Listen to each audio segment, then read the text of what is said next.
My name is Siamak, and this is my Geosynthetics podcast. So this podcast episode is because of the situation around the world, and as you know, the COVID-19 global pandemic, and therefore we're using Teams, Microsoft Teams, to record this podcast. My guest today is Kent von Maubeuge from Germany, and I'm sitting in Brisbane, Australia, talking to Kent in. You tell me, Kent, which city in Germany you live in? Yes, hello everyone. It's Espelkamp in North Germany. Okay. I can't say it's a big city; it's a small one, but that's where I am. Yeah, it's good that you mentioned the name, because there's no way that I could pronounce that. So Kent is a very well-known person in the geosynthetics industry. He has more than 35 years of experience in different geosynthetics applications and different parts of the industry. He has a wealth of knowledge, and I want to start with my question about your career, Kent. 35 or more than that years in this geosynthetics industry. Where did you start? When was that, and how did that happen? Well, after university, I looked for a job as everybody did, and I started in consulting. But I always wanted to go into research and development. But those jobs are not like on the table, and I think you need more experience to get to those jobs. So after about 1.5 years' time, I got a leaflet into the company about geosynthetics, and I read through it, and I said, oh, okay, never heard about that. We never heard about that in university.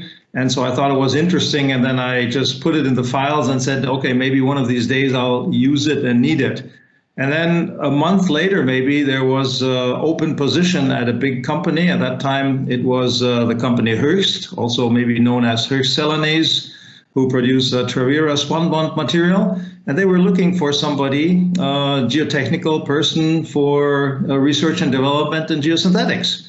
So I applied for that job, and then I started with research and development and a bit marketing at the beginning. And that's how I came to geosynthetics. And after that, after like 4 or 5 years, you build up your reputation and everything. Then I was it's a small anecdote. I was sitting in the plane next to George Herten, who was managing director of a big German company. And at that time, a friend of mine was looking for a job. And I asked him whether he's interested in a good person. And his answer was, yeah, I'm always interested in good people for our company. What about you? Don't you want to come to us? And my father taught me never say no. So I listened, I went up, and I started working for Naue, and that's where I still am. Yep, perfect. And then other than your professional experience as an engineer working in a geosynthetics, you have also a lot of other involvements in different sections. I want us to look at your involvement with standardization. You're active in the different geosynthetics standards such as ISO or ASTM, and you've held different positions in that area. If you want to tell us about that. Yeah, sure. Thanks for bringing that up. Yes, I'm very much involved in standardization. It all started in the 90s, early 90s, as we had our involvement with geosynthetic clay liners in North America. And it was obviously that we had to develop standards and test methods for GCLs, geosynthetic clay liners.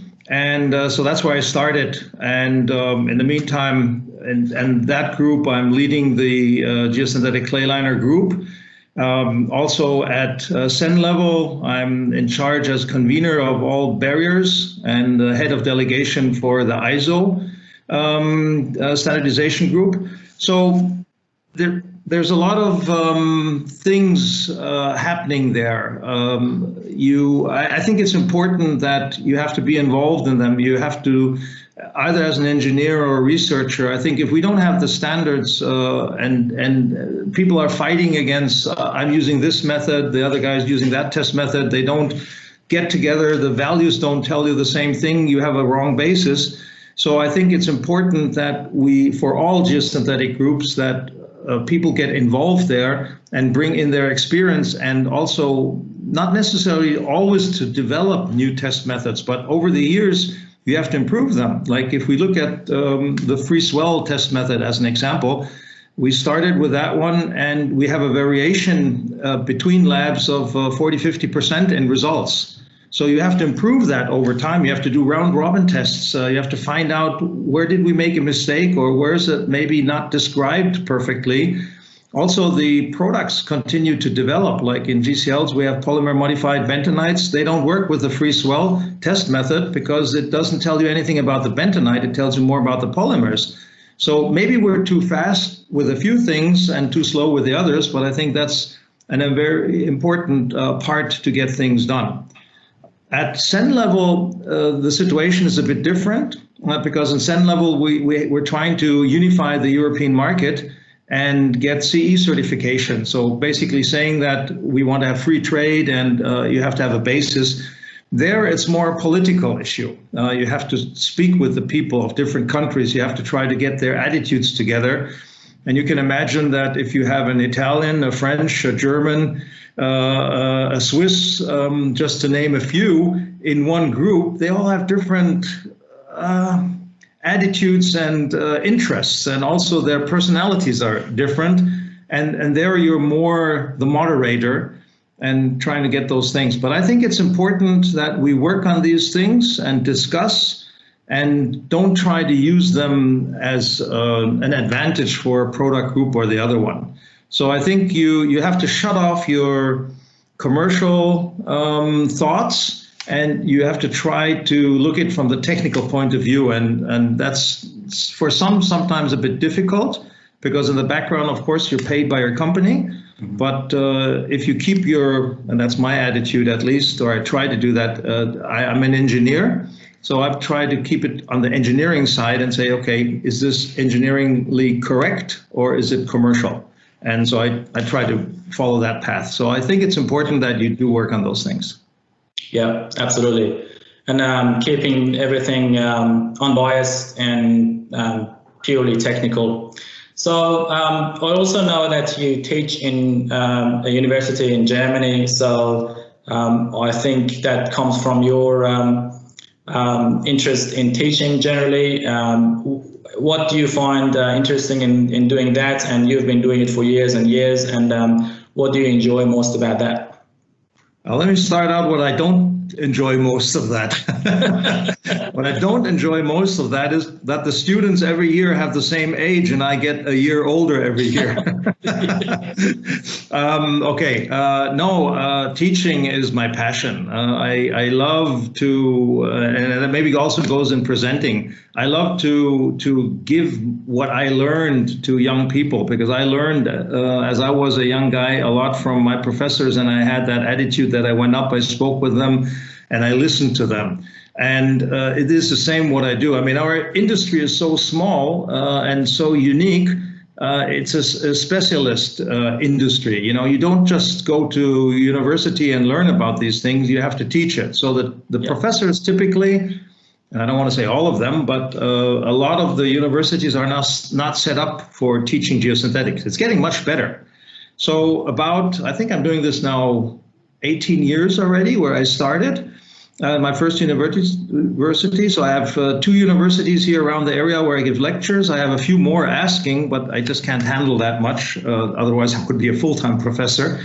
Yeah. The most thing is I like this interaction with the students. I don't stand up there and teach to them straightforward from my point and do a presentation like you do in a conference where you just talk for 4 hours. What I do is I ask them questions. I give them a problem. I say, okay, here we had a failure. What's the cause? Or here we have this, we want to build a house on this type of soil or a steep wall. What are the solutions? And you can then get much more out of the attitude of those people, how they think.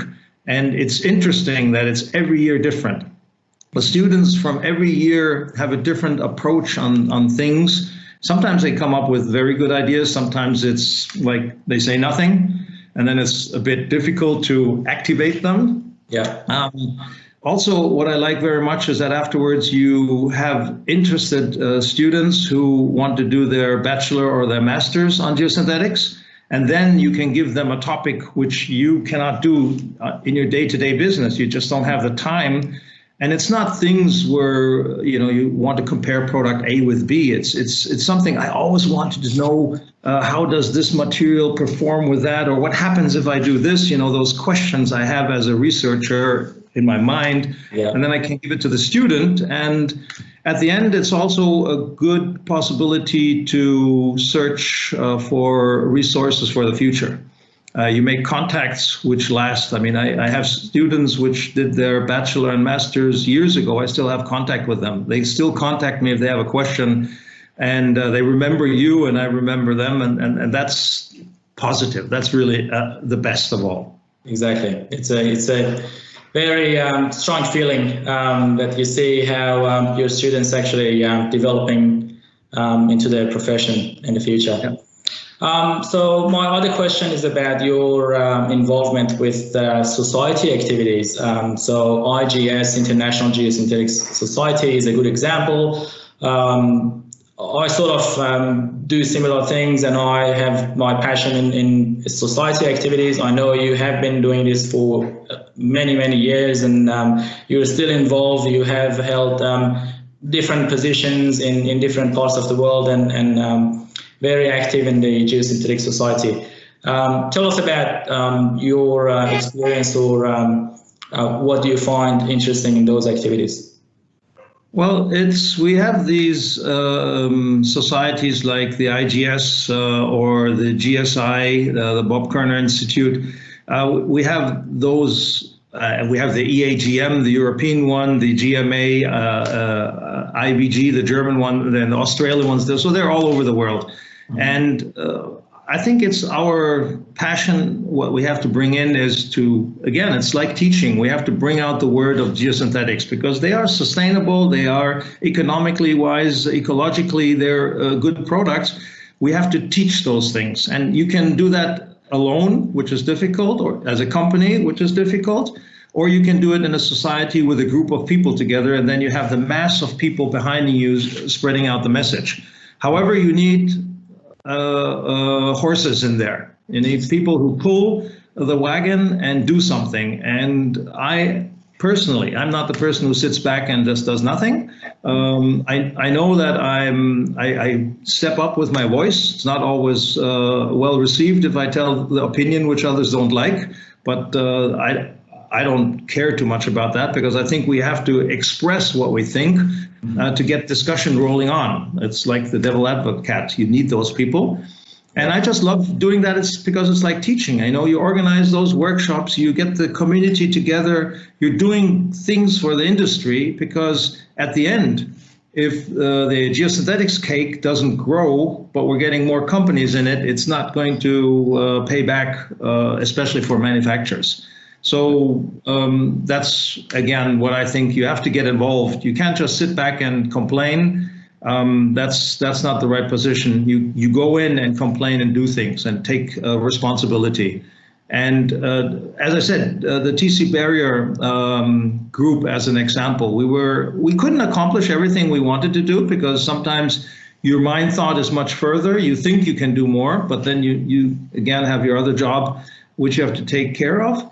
So, but we did a lot, like we held 2 workshops, we were bringing out leaflets, we're trying to do a flyer, a video, we're doing things and being active. And if you constantly keep that ball rolling, then I think it's going to be good for the industry. And it's fun as well. You meet a lot of people and you can battle yourself with good people because you have to bring your position up against others. And I think young people should do that much more as well. Yeah, no, absolutely. I think the social skills that you learn from being involved in a society is very important. And I wanted to ask at the end of this episode about back to your career. Kent, what do you think has been one highlight or one thing that you always remember when you look back more than 35 years in this industry? What is that, and why do you think that can be your career highlight? Okay, well, I hope this question is not aimed in that direction, that I'm at the end of my career. I still have plans for the future. There's a lot of things. If I would now start pointing out things which impressed me most, or which made my highlight of the career, I don't want to point out anything in my direction personally, because it's I think it's not important whether you had an invention or a patent or a big presentation or whatsoever. But yes, there are a few big highlights. I think the most and the biggest highlight, what I would like to point out, is the friendships I gained with people. And you learn people, and you learn how, are they really friends or just business friends? Yeah. And those who help you in the times where you had troubles, and not personal troubles, like my mother died, and a guy I've been involved, he sent flowers, like it's, you see, they care. Or people, if you have a question, for me personally, Bob Kerner, he was one of those persons I could go to him and ask him personal questions, business related as well, and he was there as like a father. So those things were for me much more important than being able to say, I got this award, I got this award, I got this presentation, I got this patent, I got this big great job. That's honestly for life redundant. And I met so many nice people, including you, Amia, Bruno Herlin, Robert Lozano, just to mention a few who've been with me. The Kerner family, George and Bob Kerner, yes, they honored me by giving me the honorary lecture, Bob Kerner lecture, a few years ago at the Geo Middle East. Yeah. The ASTM award, the award of merit I got from ASTM, I think that's one of my highlights, because that came totally unexpected. And up to then, not many manufacturers or Europeans at all got it. So that was an honor. Maybe that was one highlight, which I really would say with the Bob Kerner lecture, those two, they are on the top. But there's so many other things, which all the good wines and steaks I had, I shouldn't forget those either. With you as well. It's the relationships. And I think that's all what counts, and everything else. Money. Many people are on business. Of course, we live on that, but the other things are, they stay in your heart and in your mind rather than other things. So the highlights are the people. Definitely. I was really expecting that the wine to be part of that answer, so I'm happy with that. And perfectly honest, I think, I know that you've had 35 or more years in the industry, and this is not the end of it. As you mentioned, it's going to hopefully continue another 35 years. Okay. One day, business and professional engineering will end, but the friendship lasts forever. Absolutely. So that is a very, very important thing. Thanks, Kent, for your time and for talking to me today and to my audience. Very, very interesting conversation with you today. Hope it's 8 in the morning in Germany. It's towards the end of the day here in the afternoon, late afternoon in Australia. Have my coffee.